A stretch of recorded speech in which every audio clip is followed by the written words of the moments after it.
Escritura sendo o livro mais comprado, vendido, impresso em toda a história, e na verdade, como livro, é o primeiro livro, porque o primeiro livro preparado, que nós chamávamos de códigos, né, foi exatamente a Sagrada Escritura, onde depois das peles serem preparadas, foram colocadas ali e costuradas juntos.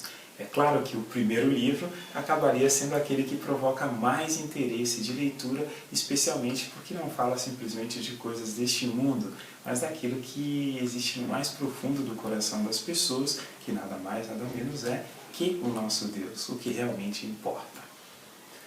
Por isso, existem diversos métodos para se aproximar da Sagrada Escritura, e uma pergunta que poderíamos nos colocar, e é essa que nos colocamos: qual é o método ideal para se estudar ou para ler a Sagrada Escritura?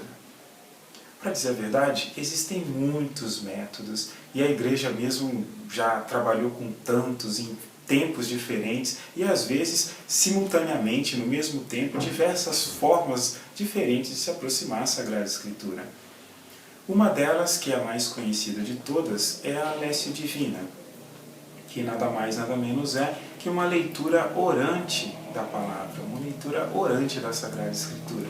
Esse não é um método de estudo, não é para compreender os detalhes, para tirar muita coisa da Sagrada Escritura, mas pelo contrário, é uma busca interior de identificar os ecos que a palavra provoca em mim quando eu tenho contato com ela.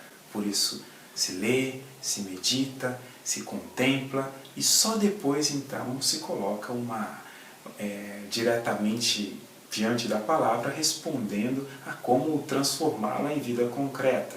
Esse, sem sombra de dúvidas, é o método mais importante e mais utilizado. Outros métodos que também são utilizados para a leitura da Sagrada Escritura são os métodos de estudo, como os métodos exegéticos que a gente aprende, que se estuda tanto, que normalmente são métodos muito mais exigentes e que têm em vista recuperar informações que na Lécio Divina não são tão importantes assim, como, por exemplo, o tempo, o local de composição do livro, o que quer dizer com tantas palavras juntas ali, por que essa palavra e não aquela, por que assim e não assim, como que funcionam todos os evangelhos sinóticos ali, um do lado do outro, qual a relação que tem de um com o outro, e isso naturalmente na Lécio Divina não vai ser levado em consideração. Por quê? Porque não é o foco, não é o objetivo. E existem outros métodos também, como o chamado diário espiritual, onde a pessoa se coloca diante de um pequeno trecho da Sagrada Escritura e depois de lê-lo, começa a responder algumas perguntas. É alguma coisa intermediária entre um estudo e a Lécio Divina. Por exemplo, o nosso método, aquele criado pelo Padre Jonas, a Bíblia foi escrita para você, ou a Bíblia no meu dia a dia, onde se identifica quais são as promessas de Deus, quais são os princípios eternos, a palavra que Deus tem para mim, e depois então como que eu faço para colocá-la em prática. Os 2 últimos passos correspondem exatamente à Lécio Divina, mas os 3 primeiros não. Os 3 primeiros correspondem a uma compreensão mais profunda do que tem dentro da Escritura, né? Porque é diferente quando Jesus diz, é diferente quando alguém diz alguma coisa sobre Jesus, e é mais diferente ainda quando alguém diz alguma coisa contra Jesus. Ou seja, a Escritura pode ser toda sagrada, mas dentro nós temos teores bem diferentes, né, diversificados desse conteúdo. E esse método, a Bíblia foi escrita no meu dia a dia, nos ajuda a entender o que é palavra de Deus, dirigida diretamente a nós, e o que é palavra de Deus apresentada, inclusive, como exemplo positivo ou negativo, né, a seguir ou a evitar.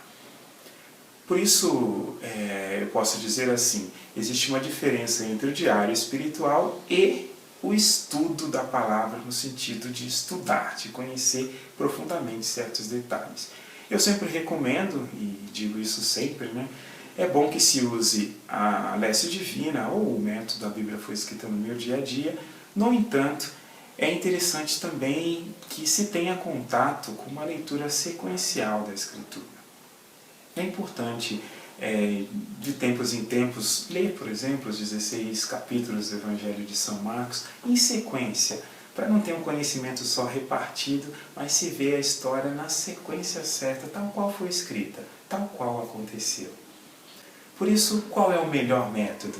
Depende daquilo que se quer tirar. No entanto, mesmo para nós que somos estudiosos da palavra, que estudamos com esses métodos mais duros, a Leste Divina é uma coisa indispensável. Por quê? Não interessa simplesmente que eu possa falar sobre a palavra. E a Leste Divina não tem essa intenção. A Leste Divina tem a intenção de dizer o que a palavra realmente fala para mim e como que eu posso responder. E mesmo com um estudo mais aprofundado, é isso que é a parte mais importante. Esse momento onde a palavra se transforma num local propício para o encontro com Deus.